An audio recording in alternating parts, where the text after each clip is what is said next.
time. Over to you, Michael. Well said, Jane. Thank you. Stress. It's one thing that all of us have experienced or will experience in our lives. You throw in a pandemic, add in the soaring cost of living, and in my household, an infant baby with some serious gas. It's no wonder that a few of us are feeling a little overwhelmed at times. So how can we effectively manage the pressure before it leads to burnout? Well, here to help us is peak performance expert, Dr. Delatorro, Big Deal McNeil II, live from New York. Thanks for your time on this. Let's just define a couple of things before we start. What's the difference between being overwhelmed and being burnt out?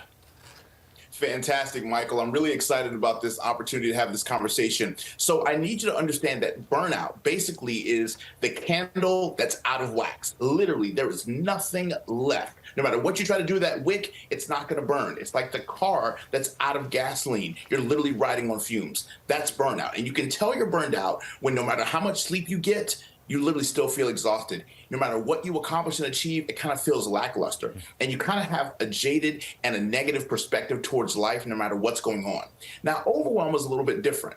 Overwhelm is something that we tend to live with on a day-to-day basis. It's almost like that rubber band that we try to wrap around all of our folders in our office that we've kind of overextended. It's just putting way too much on our plate every single day and constantly and chronically never getting enough done. Now, the reason why I experience both burnout and overwhelm, Michael, is three primary things. Number one, the first reason why we experience burnout is because we don't ask for help. Many of us graduated from the university of I can do it all by myself. Oh, yeah. So we tend to not ask for help. The second reason why we struggle with burnout and overwhelm is because 9 times out of 10, we're thinking about too many aspects of a process or too many aspects of a project at the exact same time. And the third reason why we experience burnout and overwhelm 9 times out of 10 is because we don't delegate. And if you scratch below the surface of the reason why most professionals don't delegate, it's because we don't trust other people to perform at the level of excellence that we do. It's so simple when you spell it out like that, but it's harder to actually implement. Talk us through, I guess, ways of minimising stress at work, for example. Yes, so we have to understand something, Michael. Work is like weeds. I'm going to say that again. Work is like weeds. It's going to take on as much of our lives as we allow it. So the first thing that we got to do is we have to set healthy boundaries. That makes sense. We got to set healthy boundaries at work, right? The statistics are rampant as to the number of people, professionals, who check work-related messages, work-related email when they're not on the job, it's not an emergency, and even on vacation. So one of the first things that we got to do is we got to set healthy boundaries. The second thing that we have to do that's really, really important is we have to kind of obey that Japanese proverb that says, be where your feet are. Be present in the moment. When you're at work, focus on work. When you're at home, focus on home. But be present wherever environment you find yourself in. The third thing is we got to learn how to say no. I think a lot of us grow up, Michael, we're as people pleasers because we're always trying to avoid conflict. So we say yes to everything and everyone. And every time you say yes to everything and everyone, you overload your plate and you don't have enough time or energy to get everything done. So we have to learn how to say no and basically let people know what our expectations are and what our limitations are. And that takes transparency and vulnerability. Working, what did you say? Work is like the weeds. Well, some people are working from home at the moment. So how do we get the work-life balance when the whole thing's taking place in the house?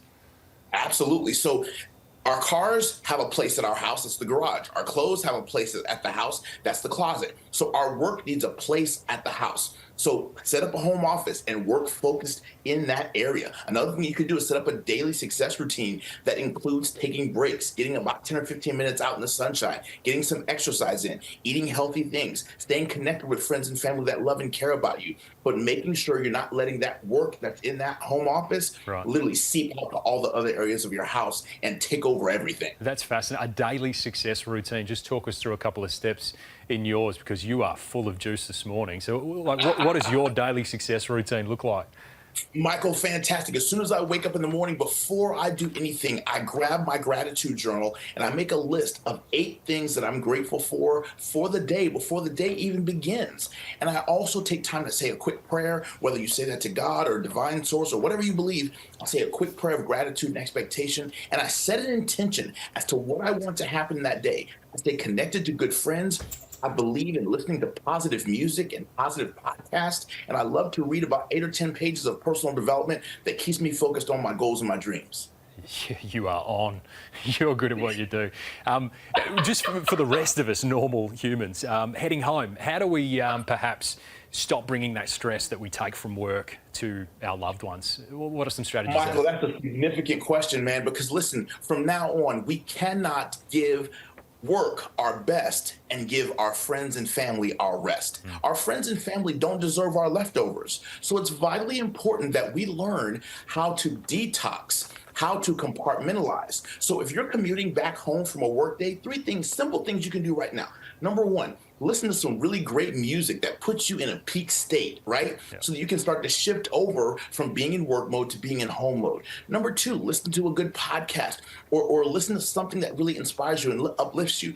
Number three, make sure that you have some kind of an outlet, right? Whether it's a walk in the sunshine or yoga time or walking your pet, do something that kind of shifts your state. And then number four, and this is a really cool one, shift your language. Shift from I have to go home to make dinner to I get to go home to make dinner. Shift from I have to go home and take care of the kids to I get to. The moment we shift our language, and we talk about this in the book, Shift into a Higher Gear, when you shift your language from you have to you get to, you shift from obligation to opportunity.